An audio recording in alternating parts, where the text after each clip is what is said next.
ये एपिसोड आप शायद फैमिली के साथ नहीं देख पाओगे क्योंकि एपिसोड बहुत ज़्यादा इंटेंस है। अकेले में देखो, इंस्पिरेशन लो, सीखो अनुराग भाई की कहानी से।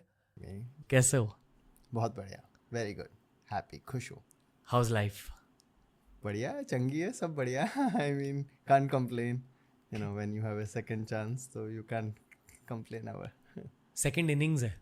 बिल्कुल। ओके, कितना टाइम हुआ है उस एक हादसे के साल, साथ? 1 साल से थोड़ा ज़्यादा, 1 साल 2 महीने। ओके, आपके बहुत सारे वीडियोस इंग्लिश में रिलीज़ हुए हैं। मैंने सोचा कि हिंदी में आपकी कहानी को शेयर करना बहुत ज़रूरी है। हमारे देश को आपकी कहानी जाननी है और देश में ऐसे बहुत लोग हैं जिनको आपकी कहानी से इंस्पिरेशन लेनी चाहिए। तो firstly thank you for being on the show. Thank you. Secondly भाई, जिन लोगों को आपकी ब्रॉड कहानी नहीं मालूम है, पहले आप ब्रॉड कहानी बता दीजिए 10 सेंटेंस के अंदर, क्या हुआ था 1 साल पहले। सो पिछले साल अप्रैल 2023 में मैं मेरा पहला 8,000 मीटर का पहाड़ माउंट अन्नपूर्णा चढ़ रहा था और उस दौरान 17 अप्रैल को एक हादसा हुआ और उसके अंदर मैं एक गलत रस्सी मैंने पकड़ ली थी नीचे उतरने के लिए, और वो रस्सी बहुत छोटी थी। तो उसको पकड़ने के बाद ऑब्वियसली जब रस्सी छोटी है, नीचे तक पहुंच ही नहीं रही है, तो मैं करीब करीब पूरा अप टू कहते हैं ना, करीब करीब 300 मीटर में बर्फ़ की सतह पे गिरा।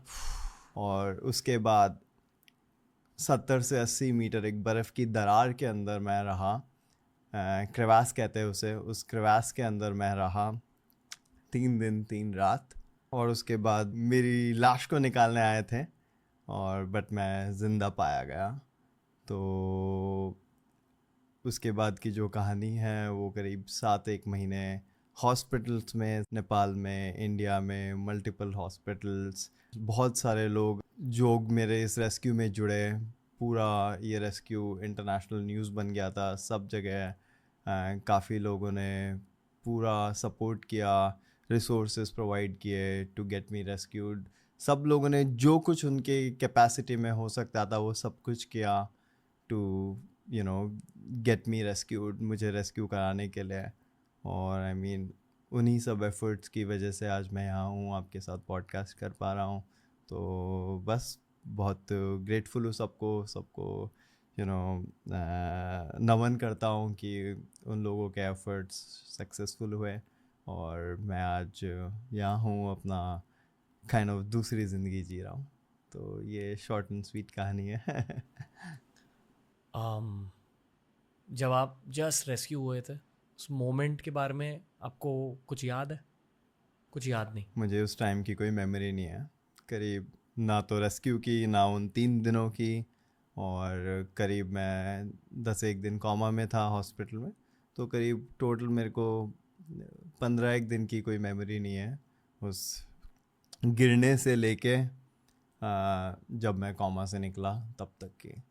तो कुछ याद नहीं है, जो है मैंने सब इंटरनेट पे ही पढ़ा है, सुना है, अपने रेस्क्यूअर से बात की है, घर वालों से बात की है, दोस्तों से बात की है, इंटरव्यूज़ आर्टिकल्स देख के इन्हीं से सब मैंने रिकन्स्ट्रक्ट किया है, समझा है कि एक्चुअली हुआ क्या था। बट मुझे याद कुछ भी नहीं है। मतलब मेमोरी इरेज हो गई? पता नहीं, है ही नहीं मेमोरी। इरेज तो नहीं कह सकते, मुझे लगता है थोड़े दिनों के लिए वो मुझे प्रोटेक्ट कर रही है, मुझे किसी ट्रॉमा से बचा रही है, इसलिए याद नहीं आ रहा है। जब मैं रेडी होऊंगा इसके लिए शायद याद भी आ जाएगा, मुझे लगता है समय के साथ में। तो अगेन समय विल ओनली टेल टाइम, समय के साथ ही पता लगेगा ये सब चीज़ें, कि हो सकता है टाइम के साथ याद आ जाए तो मुझे पूरी चीज़ें सब अच्छे से याद याद आएगी कि क्या क्या हुआ था। बट अभी तो नहीं है कुछ भी याद, और हो सकता है कभी नहीं आए। लास्ट मेमोरी क्या है? Last memory, something has gone wrong, कुछ तो गड़बड़ हो गया, बस यही है। पता नहीं क्या गड़बड़ हुआ है, बस कुछ तो हुआ है। ये लास्ट मेमोरी है। और उससे पहले की लास्ट मेमोरी है, मैं नीचे उतर रहा हूँ कैंप 3 से कैंप 2 के बीच में, मैं नीचे उतर रहा हूँ। आप लोगों ने सबमिट कर लिया था? नहीं नहीं, मैंने सबमिट नहीं किया था। मैं करीब करीब समिट से 150 मीटर 140 मीटर के आसपास मैंने टर्न बैक किया, क्योंकि दोपहर के बहुत लेट हो रहे थे, वेदर बहुत बदल रहा था और मतलब एक सुसाइडल मिशन है अगर मैं कंटिन्यू करता हूँ, आगे जाता हूँ, क्लाइंब करता हूँ, क्योंकि मेरे को मतलब उस टाइम पे मान लो अगर 1:30 बज रहे हैं 2 बज रहे हैं तो बाय द टाइम मैं समिट तक पहुँचूँगा तब तक दोपहर के 4:30 1 बज जाएंगे, और वो माउंटेन के हिसाब से बहुत लेट है, 4:30 5 बजे, फिर मैं उतरूँगा कब नीचे। और आप 8,000 मीटर पे हो, 8,091 मीटर है अन्नपूर्णा की हाइट। सो इट्स 8,091 मीटर से नीचे उतरना, कैंप 4 तक पहुंचना, जो करीब करीब होगा 7,000 के आसपास, तो वहाँ तक पहुंचना 7,000 से भी नीचे होगा, 6800 आई थिंक 6,800 के आसपास होगा। तो वहाँ तक पहुँचना it will take its own time, तो मैं क्या रात थोड़ी ना बिताऊँगा पहाड़ पे। सो मुझे जल्दी से जल्दी, तो मैंने उसी टाइम पे डिसाइड किया कि बहुत डिफिकल्ट डिसीजन था, आप बहुत समिट से क्लोज हो बट आपको टर्न बैक करना पड़ेगा। तो मैंने टर्न किया कि कुछ दिनों बाद जब भी अच्छा वेदर विंडो होगा 5-7 दिन बाद, तब वापस से अटेम्प्ट करेंगे। अभी जाके कैंप 4 पर आएंगे, कैंप 4 से कैंप 2 जाएंगे, रेस्ट करेंगे कुछ दिन लोअर एल्टीट्यूड पे और थोड़ा एनर्जी वगैरह गेन करेंगे, and then will make another summit push couple of days later जब अच्छा वेदर होगा। तो ये था मेरा प्लान। तो मेरा समिट नहीं हुआ था और मैं नीचे कैंप 4 से सॉरी जहाँ तक मैं चढ़ पाया था 150 मीटर तक, वहाँ से कैंप 4 आया। उस रात हम 16 अप्रैल की रात को कैंप 4 में रहे और 17 अप्रैल की सुबह हम कैंप 4 से कैंप 3 आए और कैंप 3 से कैंप 2 जा रहे थे। प्लान यही था कि हम कैंप 3 जाके वहाँ पे हॉट लंच करेंगे दोपहर में करीब 1:30-2 बजे के आसपास। So that was the plan. और तो यार उसी दौरान ये हादसा हो गया कैंप 3 से कैंप 2, जो अन्नपूर्णा का सबसे डेंजरस सेक्शन है, जहाँ सबसे ज़्यादा एवलांचेस आते हैं। कहते हैं करीब करीब हर 25 से 30 मिनट में एक एवलांच आता रहता है उस एरिया में। सो वो है, कंफर्म्ड? कंफर्म तो कुछ नहीं कह सकते अब, मतलब मेरे रेस्क्यू के टाइम पे कोई मेजर एवलांच नहीं आया। That's one of the biggest miracles. 6 घंटे का रेस्क्यू मिशन चला, उस टाइम पे कोई मेजर एवलांच नहीं आया। एक एवलांच आया लास्ट में, जो एक शेरपा नीचे उतरा था, ताशीदाई, वो फंस गए थे उस एवलांच के अंदर।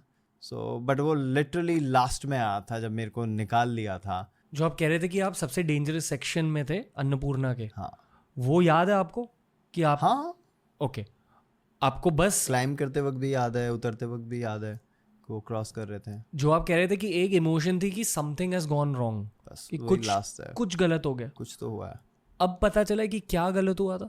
हाँ हाँ, अब तो पता है ना, जब वही सब पढ़ने के बाद, इंटरव्यूज आर्टिकल्स लोगों के बाद देखे, एक Brazilian climber Moeses Fiamoncini, he was climbing, मेरे से आगे चढ़ रहा था, वो मेरे से आगे चल रहा था, मेरा शेरपा मुझसे पीछे आ रहा था और उसने मुझे गिरते हुए देखा था।